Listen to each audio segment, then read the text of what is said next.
Coucou les petits loups, bonjour à tous. Hier nous étions dans mon salon, aujourd'hui nous sommes dans ma cuisine parce que, je vous en dis pas plus, hein, il y aura une petite surprise. Bien, on va commencer donc, comme on commence toujours, par la date du jour. Donc le calendrier du mois de mars. Voilà.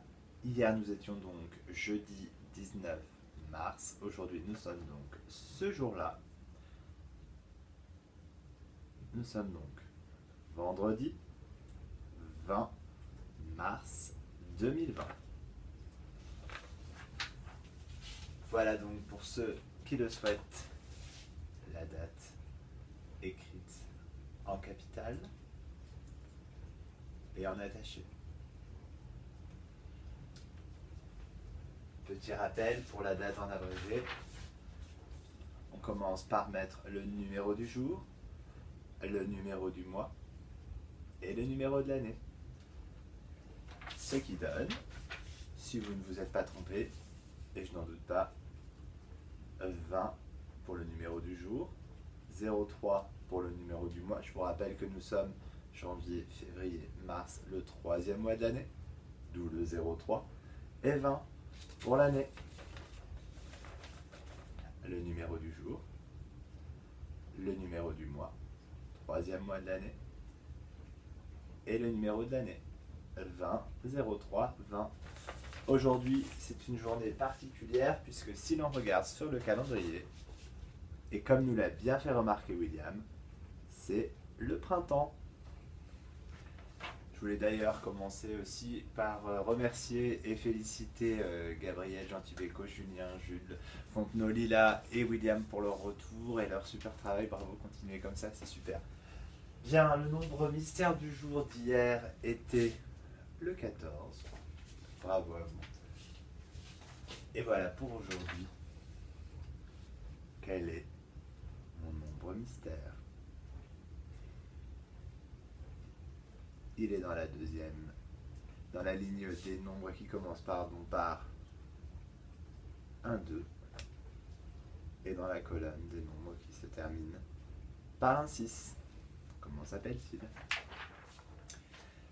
Hier, je vous avais demandé de me trouver au moins un nom d'animal commençant par la lettre L.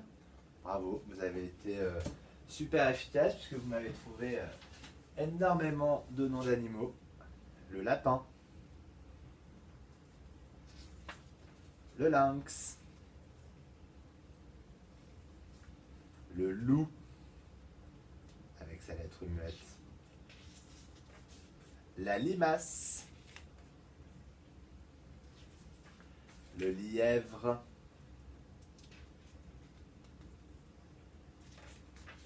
le léopard, le lion, le lama et le lézard. Bravo, ce sont tous des animaux dont le nom commence par la lettre L, le son bleu. Aujourd'hui, je vais vous demander de me trouver, attention, un fruit qui commence par la lettre P et donc le son P. Vous verrez, vous allez avoir des petits indices dans la vidéo. Bien, aussi comme nous sommes vendredi, demain c'est le week-end, samedi et dimanche, donc il n'y aura pas de vidéo, en tout cas une petite vidéo surprise. Mais je vous donne un peu de travail pour tout le week-end. Et aujourd'hui on va faire un peu de graphisme, on va travailler sur le pont. Alors le pont, c'est un symbole graphique qui est très important parce qu'il va nous permettre de fabriquer plusieurs lettres en attaché. Mais avant, je voulais vous présenter, j'ai fait des petites recherches sur internet et j'ai été trouver des photos de paysages, de fabrication de choses humaines, d'œuvres d'art qui ont été effectuées, voilà, et qui ont toutes en commun d'avoir ce symbole, cette forme graphique du pont. Par exemple, ici, nous avons une œuvre de Daniel Buren qui se trouve à Mulhouse. Ici, ce sont ces arches. Vous voyez, ça a la forme d'un pont. Ici, nous avons la fabrication d'hommes, qui est une fabrication très ancienne, qui se situe dans le sud de la France, qui s'appelle le pont du Gard. Je vous invite invite à aller sur internet et puis à aller regarder des photos du pont. Et là on retrouve bien notre graphisme du pont ici. Là nous avons le pont du Rialto à Venise, hop, avec cette arche là qui est en forme de pont. Et puis ici nous retrouvons également notre graphisme. Dans l'art, hein, les peintres comme Robert Delaunay, qui est un peintre français, utilisent beaucoup les formes géométriques. Et donc là, nous retrouvons notamment nos ponts et même nos ponts inversés. Et là, nous avons Andy Goldsworthy, qui est un artiste anglais, britannique, qui lui fait du land art. Le land art, c'est le fait de fabriquer de l'art, de fabriquer des œuvres d'art dans la nature à partir d'éléments de la nature. Donc là, il a fabriqué par exemple des arches. Ici, un autre pont, donc on voit hein, des ponts. Voilà, je me suis amusé à en chercher d'autres, hein, mais vous pouvez vous également aussi aller sur internet avec papa et maman et puis chercher d'autres images. Hein. Donc là, on a par exemple le pied de la tour Eiffel avec l'arche, et ici à son pied, un pont. Voilà, ici, hop, des ponts dans Paris, on retrouve le pont du Gard, un autre pont de Paris, hop, un pont dans la nature fabriqué en pierre. Voilà, encore le pont du Gard. Ici, ça c'est quelque chose qui est naturel, c'est l'arche du Vallon-Pont d'Arc. Voilà. Pareil, je vous invite à aller sur internet pour le chercher. D'autres choses naturelles aussi, donc un arc-en-ciel.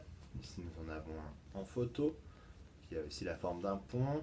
On retrouve un autre pont. Là nous avons l'entrée, le portail d'une cathédrale, donc avec les différents ponts superposés. Encore un autre pont là, un pont ici, et ici un pavage de ponts superposés. Voilà, et puis regardez ici dans la nature aussi, au niveau des arbres, voilà, vient de créer un pont. Pour ça, je vous enverrai, donc il faut demander à papa et maman s'ils le peuvent de l'imprimer. J'ai trouvé, alors je suis désolé, mon imprimante commence à être un peu à court d'encre.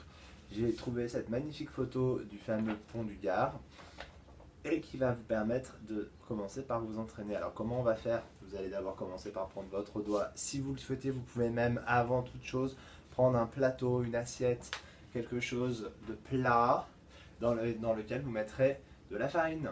Pas besoin de mettre une grosse épaisseur, hein. Et vous pourrez vous entraîner à faire les ponts dans la farine. Une fois que vous êtes au point, ou si vous vous sentez prêt tout de suite, vous pouvez également directement commencer sur cette photographie du pont du Gard en repassant et en suivant les ponts. Le but n'est pas de s'arrêter et de faire toute la longueur de la feuille. Donc on peut commencer par faire les grands ponts. Et puis quand on est bien prêt, les plus petits, ceux du dessus. Attention, je vous montrerai tout à l'heure. Hop, on redescend et quand on remonte sur le trait. Ça se touche. Et puis en dessous, le reflet, vous pourrez faire ce qu'on appelle les ponts inversés. Hop, voilà. Donc on fait avec le doigt et puis quand on est prêt, vous pouvez prendre un stylo, un feutre fin et hop, faire vos ponts.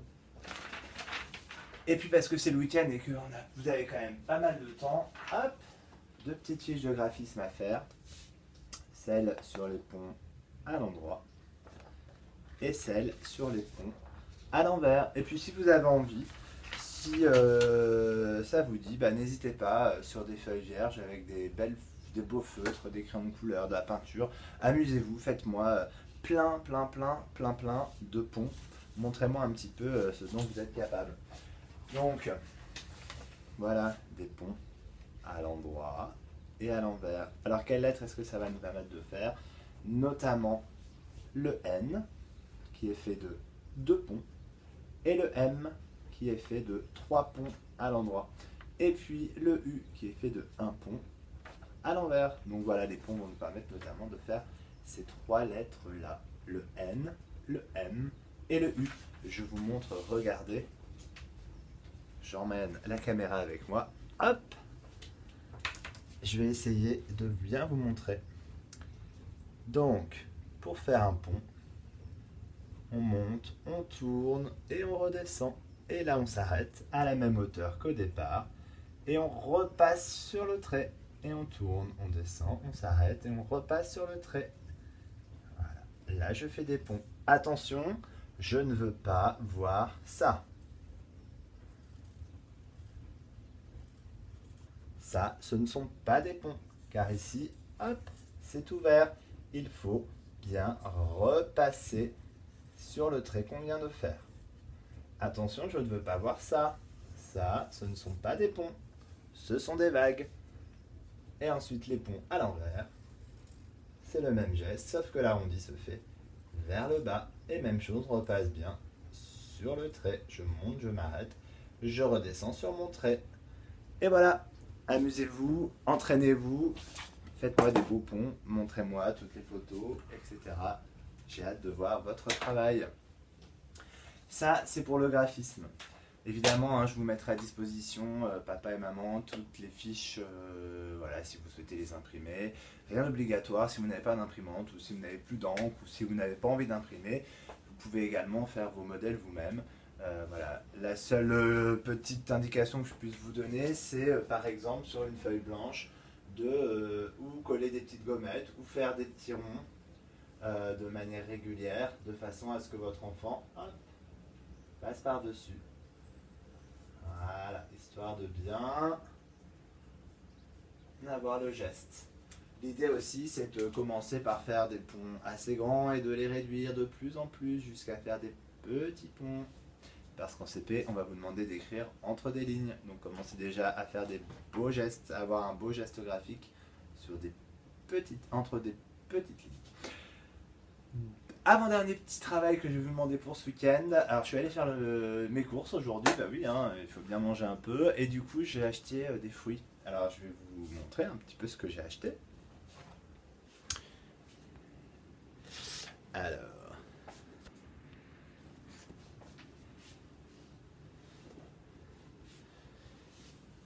Donc voilà ce que j'ai acheté. Hop, on va y arriver, voilà. Donc, j'ai acheté des avocats, des bananes et des pommes. Ce sont tous des fruits. Mes questions sont, première question, combien ai-je acheté de pommes? Combien ai-je acheté de bananes? Combien ai-je acheté d'avocats? Combien ai-je acheté de fruits en tout? Et deuxième petit travail par rapport à ces fruits, je vais vous demander de m'écrire la liste de courses que j'ai dû faire pour acheter tous ces fruits. Une liste de courses, qu'est-ce que c'est? Eh bien, c'est sur une feuille, je note tout ce dont je vais avoir besoin et tout ce qu'il va falloir que j'achète pour ne rien oublier. Alors, à votre avis, quelle liste de courses est-ce qu'il a fallu que j'écrive? Ah, il va falloir écrire le nombre de pommes, le nombre de bananes et le nombre d'avocats que j'ai achetés. Soit pommes, bananes, avocats. À vous de jouer, n'oubliez pas de prendre en photo votre liste, que je puisse vérifier que vous avez bien fait votre mission. Dernière mission du week-end, avec papa et ou maman, faites de la cuisine. Je vais vous donner une super recette pour faire un délicieux fondant au chocolat. Cette recette, elle est archi simple. Je la posterai également sur le Classroom.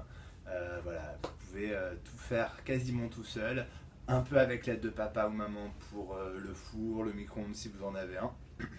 Mais vous verrez, vous serez tous capables de faire un délicieux fondant au chocolat. Prenez-le en photo, montrez-nous à quel point il est bon, montrez-nous comment vous vous régalez en le mangeant. Voilà, j'espère que vous allez tous bien. Je vous souhaite à tous un très bon week-end. Et puis j'espère avoir plein de retours. Bisous, à lundi les petits loups. Bon week-end.